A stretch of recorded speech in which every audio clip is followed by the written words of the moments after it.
നമുക്ക് 9ാം ക്ലാസ്സിലെ രണ്ടാമത്തെ പാഠഭാഗമായ സുഖസ്യ മൂലം ധർമ്മഃ ധർമ്മസ്യ മൂലം അർത്ഥഃ എന്ന പാഠഭാഗത്തിലേക്ക് കടക്കാം. എന്താ അതിൻ്റെ മീനിങ്? സുഖത്തിൻ്റെ മൂലം, അതായത് സുഖത്തിൻ്റെ റൂട്ട് എന്ന് പറഞ്ഞാൽ ധർമ്മവും ധർമ്മത്തിൻ്റെ മൂലം എന്ന് പറഞ്ഞാൽ അർത്ഥവുമാണ്. ഭാരതീയ ധർമ്മശാസ്ത്രേഷു അനേകാः സൂക്തയः വിദ്യന്തെ. ഭാരതത്തിൻ്റെ ധർമ്മശാസ്ത്രങ്ങളിൽ ധാരാളം സൂക്തികൾ ഉണ്ട്. സൂക്തികൾ എന്ന് പറഞ്ഞാൽ സുഷ്ടുഹു ഉക്തിഹി സൂക്തിഹി, നല്ല ഉപദേശങ്ങൾ. യാഹ മാനവജീവനസ്യ യാഥാർത്ഥ തത്വം പ്രതിപാദയന്തി. അവ മനുഷ്യ ജീവിതത്തിൻ്റെ യഥാർത്ഥ തത്വത്തെ പ്രതിപാദിക്കുന്നു, അതായത് റിയലിസ്റ്റിക് ആയിട്ടുള്ള മനുഷ്യ ജീവിതത്തെ പ്രതിപാദിക്കുന്നു. തേഷു ഏകം പ്രസിദ്ധം സൂത്രരൂപം വാക്യം കൗടില്യസ്യ അർത്ഥശാസ്ത്രേ അസ്തി. അതിലൊരു പ്രസിദ്ധമായ സൂത്രരൂപവാക്യം കൗടല്യൻ്റെ അർത്ഥശാസ്ത്രം എന്ന് പറഞ്ഞ ഗ്രന്ഥത്തിൽ ഉണ്ട്. അതാണ് നമ്മളുടെ ചാപ്റ്ററിൻ്റെ ഹെഡിങ് ആയിട്ട് കൊടുത്തിരിക്കുന്നത്, സുഖസ്യ മൂലം ധർമ്മഃ ധർമ്മസ്യ മൂലം അർത്ഥഃ എന്നുള്ളത്. അസ്യ ആശയഃ അസ്തി യത് വാസ്തവിക സുഖസ്യ ആധാരഃ ധർമ്മഃ.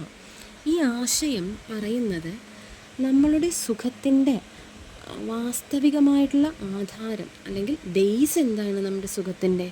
അത് നമ്മളുടെ ഡ്യൂട്ടിയാണ്, ധർമ്മമാണ്. ധർമ്മപാലനസ്യ ച ആധാരഃ അർത്ഥഃ. ഈ ധർമ്മപാലനത്തിൻ്റെ ആധാരം എന്താണ്? അത് അർത്ഥമാണ്. അർത്ഥമെന്ന് പറഞ്ഞാൽ വെൽത്ത്. അർത്ഥഃ ഇത്യുക്തേ ധനം. ധനം പൈസ, മണി. യത് സർവവിധസ്യ ആജീവികാ വ്യവഹാരസ്യ പ്രമുഖം സാധനം. ആ ധനമാണല്ലേ നമുക്ക് ജീവിക്കുവാൻ അത്യാവശ്യം വേണ്ട ഒന്ന്.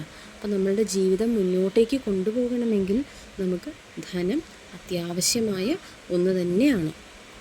ജീവനെ ധർമ്മഃ അർത്ഥഃ സുഖം ഇതേഷാം ത്രയാണാം പരസ്പര സംബന്ധഃ അവിഛിന്നഃ അസ്തി. ജീവിതത്തിൽ ധർമ്മം, അർത്ഥം, സുഖം എന്നീ 3 സംഗതികളുടെയും പരസ്പര സംബന്ധം, അങ്ങോട്ടും ഇങ്ങോട്ടുമുള്ള സംബന്ധം വിച്ഛേദിക്കാൻ പറ്റാത്ത ഒന്നാണ്. അതിനെ മാറ്റി നിർത്താൻ അല്ലെങ്കിൽ അതിനെ പൊട്ടിച്ചു കളയാൻ പറ്റാത്ത ഒന്നാണ്.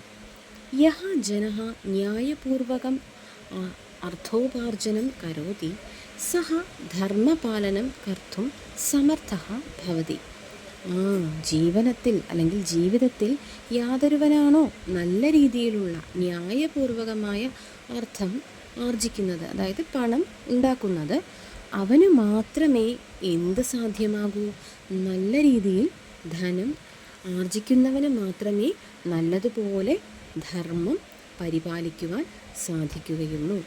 ധർമ്മപാലനേനച്ച ദീർഘകാലികം സുഖം ലഭത്തെ. ആ ധർമ്മം നല്ലതുപോലെ ആചരിക്കുമ്പോഴോ നമുക്ക് സുഖവും ലഭിക്കുന്നു. സാമാന്യ ജീവനെ അന്നം, വസ്ത്രം, ആവാസഃ, ശിക്ഷ, സ്വാസ്ഥ്യസേവ ചേത്യാദീനാം മൂലഭൂതാനാം ആവശ്യകതാനാം പൂർത്തയെ ധനം ആവശ്യകം. സാമാന്യ ജീവനത്തിൽ, അതായത് നമ്മുടെ സാധാരണ ജീവിതത്തിൽ അന്നം എന്ന് പറഞ്ഞാൽ ഫുഡ്, വസ്ത്രം, ഡ്രസ്, ആവാസഃ ജീവിക്കുവാനുള്ള ഓരോ കാര്യങ്ങളും, വിദ്യാഭ്യാസം, ശിക്ഷ, വിദ്യാഭ്യാസം, സ്വാസ്ഥ്യസേവ ഹെൽത്ത്, ഇതുപോലുള്ള എല്ലാ മൂലഭൂതാനാം ആവശ്യകതാനാം, അതായത് ബേസിക് ആയിട്ടുള്ള നമ്മളുടെ നീഡ്സ് എല്ലാം പൂർത്തീകരിക്കുവാനായിട്ട് ധനം ആവശ്യകമായ ഒന്ന് തന്നെയാണ്. പര്യാപ്ത ധനസ്യ അഭാവാത് സ്വകർത്തവ്യപാലനം കഠിനം ഭവതി. ആവശ്യത്തിനുള്ള ധനം നമ്മളുടെ പക്കലില്ലെങ്കിൽ കർത്തവ്യം ചെയ്യുക എന്നത് വളരെ ബുദ്ധിമുട്ടുള്ള കാര്യമാണ്. സ്വാസ്ഥ്യം, ശിക്ഷ, സേവ, ദാനം ചേത്യാദീനി കാര്യാണി ബാധിതാനി ഭവന്തി.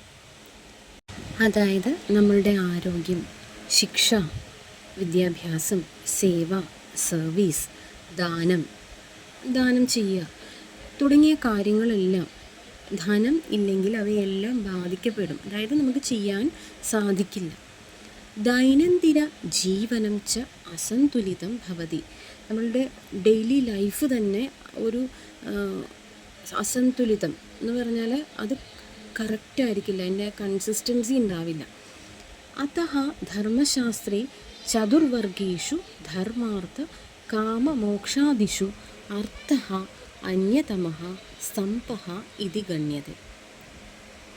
അതുകൊണ്ട് തന്നെ ധർമ്മശാസ്ത്രത്തിൽ 4 വർഗങ്ങളായ ധർമ്മം, അർത്ഥം, കാമം, മോക്ഷം എന്നിവ അങ്ങോട്ടും ഇങ്ങോട്ടും ഒഴിച്ചുകൂടാൻ പറ്റാത്ത ഒന്നായി കണക്കാക്കുന്നു.